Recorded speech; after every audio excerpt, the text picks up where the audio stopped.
Hello, Grade 7 at Al Shola School. This study guide is prepared by your English teacher, Mr. Ahmad Khalil. Does starting a conversation in English ever feel harder than it should?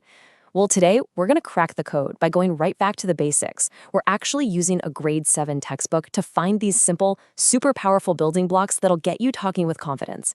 So let's jump right in. Think about it. Every single conversation we have kicks off with a greeting. Hello, hi, good morning. We say these things all the time without even thinking. But are you using the right one for the right situation? It actually matters a whole lot more than you might think. Okay, first up, let's talk about making that great first impression. Because believe it or not, how you say hello can set the whole tone for the conversation that follows. Let's see how. So, it all comes down to who you're talking to, right? If it's your teacher or maybe your boss, you're probably going to go with something a little more formal, like good morning or how are you?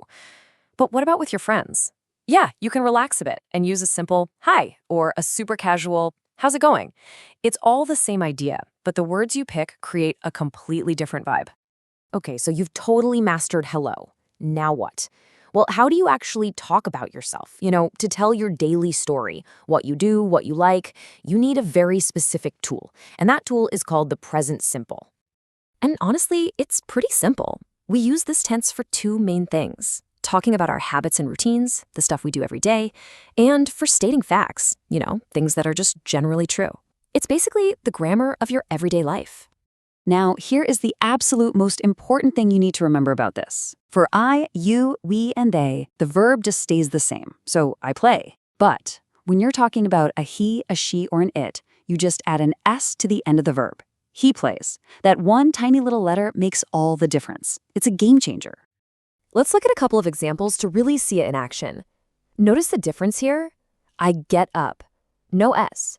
But for Nick, who is a he, the verb gets that S. Nick plays football. It's a really simple pattern, and I promise once you get the hang of it, you'll start seeing it absolutely everywhere.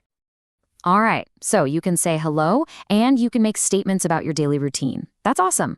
But a conversation isn't a monologue, right? It's a two-way street, so it's time to turn this into a real dialogue by learning how to ask questions. Let's just pause here for a second. You know how to say I play football, but how would you ask someone else if they play football? Or how would you find out where they live? What are the key ingredients, the building blocks, that you need to put together to make that question?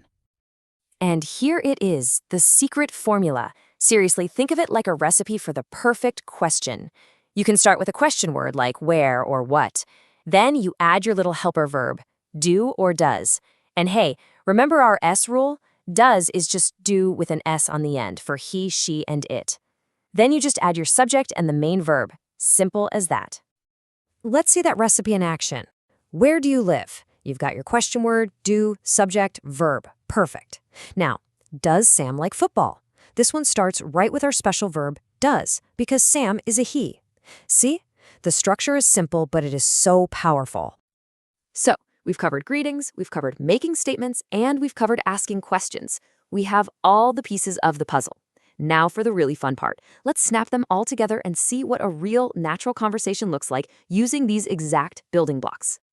Okay, let's listen in on this chat between Hussein and Abdullah. What's your name? Abdullah, what's yours? Hussein, nice to meet you. Nice to meet you too. How are you? Fine, thanks. You? Fine. Where are you from? Abu Dhabi. Me too. How old are you? 15. So am I. See how all of that just flows together? You've got greetings, you've got questions, you've got simple statements. That is a real conversation built from the exact blocks we've just been talking about. So there you have it, the essential tools for starting any conversation in English. But listen, knowing the rules isn't the same as actually doing it. So I've got a question for you. What is one thing you do every single day? Go on, try answering it using the present simple. The absolute best way to learn is to start building your own sentences. Your English journey really starts right now.